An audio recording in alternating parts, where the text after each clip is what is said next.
今天我们来维修一块卡地亚的卡利博渐进前循环表。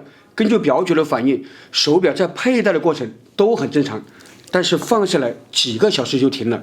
像这种情况，一般都是自动上链部分有问题。那我们现在来拆开检测一下。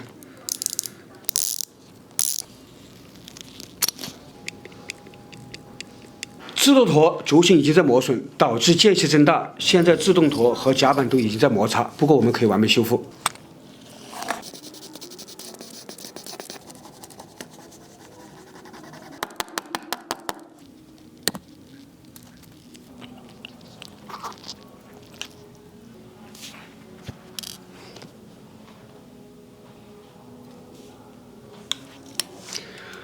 自动上链部分的问题找到了，是这个自动叉头部严重磨损，导致自动上链的效率不行。这是卡地亚1904机型的一个通病，我们现在都可以完美修复。接下来再往下拆。